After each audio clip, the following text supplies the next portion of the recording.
Migogoro mingi inayoendelea kwenye huu ulimwengu, inayotokea kati ya nchi na nchi, migogoro inayotokea ndani ya familia zetu.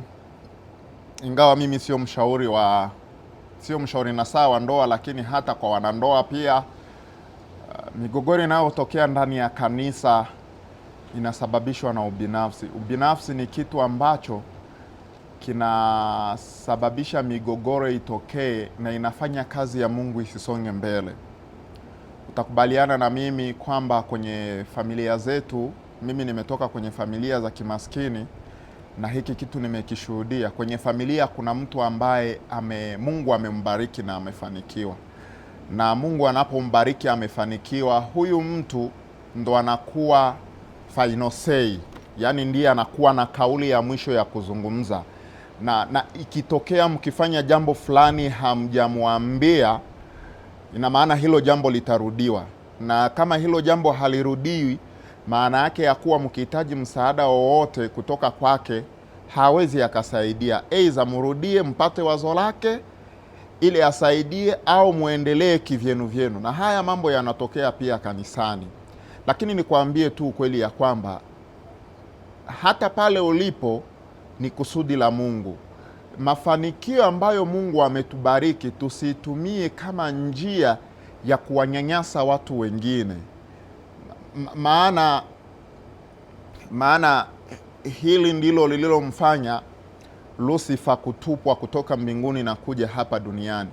Kitabu cha Isaya sura ile ya 14 na fungu lile la 13 inaonyesha tu kuwa shetani aliumbwa kama malaika wengine, na vitu ambavyo Yesu Kristo alivyoviweka ndani yake aliona kana kwamba labda kwa sababu ya kile ambacho kiko ndani yake hastahili tena kutoa ibada kwa Yesu Kristo, na bahati mbaya akatamani kuwa kama Mungu. Lakini kilichotokea tunafahamu, akatupa kwenye dunia.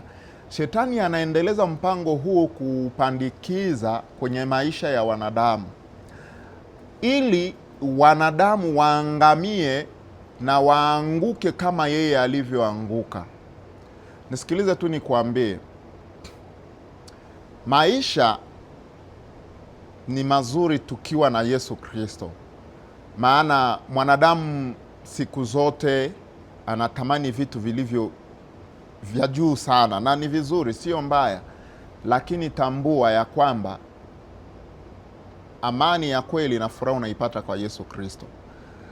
Yesu Kristo aliacha uungu, enzi na mamlaka ili kuja kukufia. Kwa nini tusiige mfano huo basi? Kwa sababu kama angelikuwa, unajua, tukiiga mfano wa Yesu Kristo itakuwa na manufaa zaidi kwa watu wengine. Kwa nini? Hebu angalia, mtu anakula zake raha ufalmeni tu huko, lakini anasema kwa sababu ya mwanadamu niliyemuumba, basi ngoja nitoe tu uhai wangu ili apate nafasi ya kuishi tena. Unajua, Mungu alikuwa na uwezo tu wa kusema mwanadamu afe na tumuumbe mwanadamu mwingine ambaye ataishi chini ya utawala wetu, lakini kwa sababu Mungu alimpa mwanadamu uhuru wa kuchagua na akachagua vibaya, Yesu Kristo akasema hapana, bado kunayo nafasi nyingine, nitoe uhai wangu kwa ajili ya mwanadamu ili mwanadamu apate nafasi nyingine ya kuishi.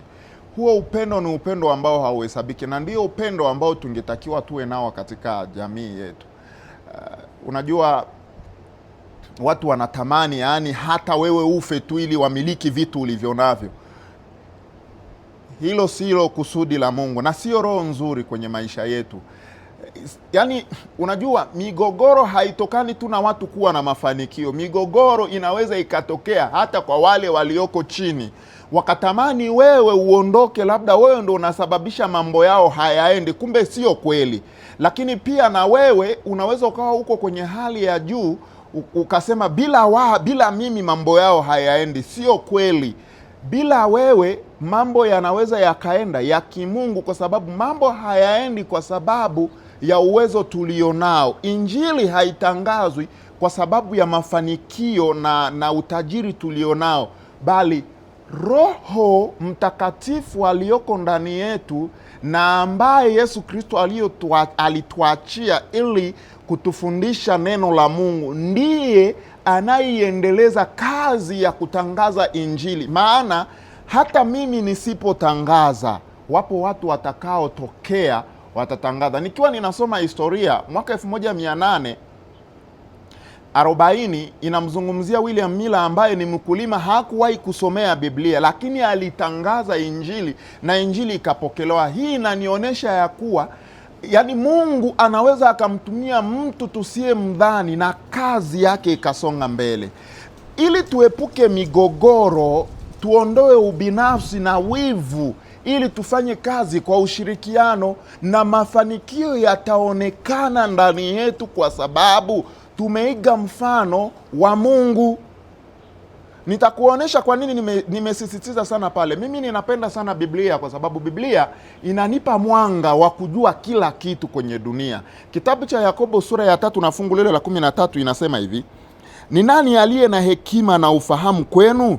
Na aonyeshe kazi zake kwa mwenendo wake mzuri katika upole wa hekima. Lakini mkiwa na wivu wenye uchungu na ugomvi mioyoni mwenu, msijisifu wala msiseme uongo juu ya kweli. Anasema kwenye 14, lakini mkiwa na wivu wenye uchungu na ugomvi mioyoni mwenu, msijisifu wala msiseme ya kuwa, yani hiyo hekima inatoka kwa Mungu. Hapana, ni ya hapa duniani. Ngoja nikumalizie, nasema hivi: mioyoni mwenu msijisifu wala msiseme uongo juu ya kweli. Hekima hiyo sio ile ishukayo kutoka juu, bali ni ya dunia. Inasema hivi, ya tabia ya kibinadamu na ya shetani, kwamba wivu na ubinafsi na migogoro na mifarakano iliyoko ndani ya mioyo yetu, ambayo baadaye inakuja kuibuka na kusababisha kuondoa uhai wa watu wengine, hiyo haitokani na Mwenyezi Mungu, bali hiyo ni hekima ya hapa duniani. Na hapa duniani anamtaja ni shetani. Ndio maana nimesema shetani anapandikiza ubinafsi ndani ya maisha yetu ili kuanguka kama jinsi yeye alivyoanguka. Lakini Mungu ni mwaminifu, ametoa njia mbadala ya sisi kuepukana na maisha ya namna hii, ili kuungana na yeye katika maisha ya upendo na ya kujikana nafsi. Ukiendelea kusoma anasema hivi 16, maana hapo palipo wivu na ugomvi ndipo palipo machafuko na kila tendo baya. Anasema maana hapo palipo na wivu na ugomvi ndipo palipo machafuko na kila tendo baya. Palipo na wivu na machafuko ndipo palipo na tendo baya. Mungu wetu anatupenda na ameweka haya yote ili sisi tuepukane na haya, tusiungane na shetani katika safari ya maangamizi ya milele, bali tuungane na Kristo katika kuishi maisha ya umilele.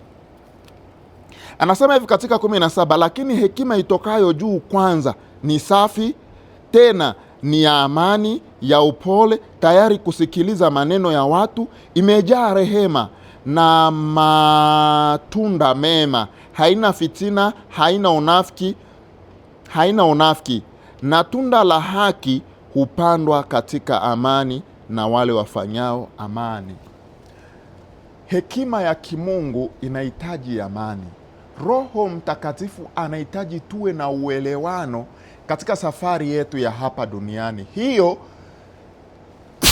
Hiyo ndiyo itatufanya sisi kuishi maisha ya amani na furaha. Na ndio maana ukisoma kitabu kile cha Yohana wa kwanza, kitabu cha Yohana wa kwanza sura ile ya 4, kitabu cha Yohana wa kwanza sura ile ya 4 na fungu lile la 20, anasema hivi: mtu akisema nampenda Mungu naye anamchukia ndugu yake ni muongo, kwa maana asiyempenda ndugu yake ambaye amemwona hawezi kumpenda Mungu ambaye hakumwona. Na amri hii tumepewa na yeye, ya kwamba yeye ampendaye Mungu ampende na ndugu yake. Yohana anasema, Yohana wa kwanza sura ile ya 4 na fungu lile la 21, ninasomea tu mwisho, ninanukuu yale maneno. Anasema ya kuwa amri ambayo tumepewa ni kwamba tukimpenda Mungu tuwapende na ndugu zetu. Yaani unajua, ukimpenda mtu huwezi ukatamani apitie maisha magumu, huwezi ukatamani akufe, huwezi ukatamani anyanyasike. Yaani unajua, kuna watu wanatutumia kwenye maisha yetu kwa sababu ya faida wanazozipata kutoka kwetu, lakini zile faida zikiondoka hawatakuwa na wewe katika safari. Yaani nikwambie tu ukweli, mshikilie Yesu, maana yeye ndiye atakayekuwa na wewe katika nyakati zako zote, nyakati ngumu, nyakati nzuri. Yeye yuko na wewe popote. Misukosuko yote ya maisha ataungana na wewe, na yeye ndiye atakayetuongoza namna ya kuwapenda watu wengine hata kama wanatutendea mabaya kwenye maisha yetu kiasi gani. Hekima ya kimungu ina uwezo wa kubeba mambo mazito hata kama ni magumu kiasi gani, lakini hekima ya kimungu inatuwezesha sisi kushinda na kushindana na nguvu za shetani. Mungu akubariki unapofanya maamuzi mazuri ambayo yatatufanya tuepuke migogoro na ubinafsi, yani tuwapende watu wanaotuzunguka, ili kupitia maisha yetu pia wamwone Kristo na wabadilike, waokoke, waungane na wewe katika safari ya kwenda mbinguni. Mungu na kubariki sana.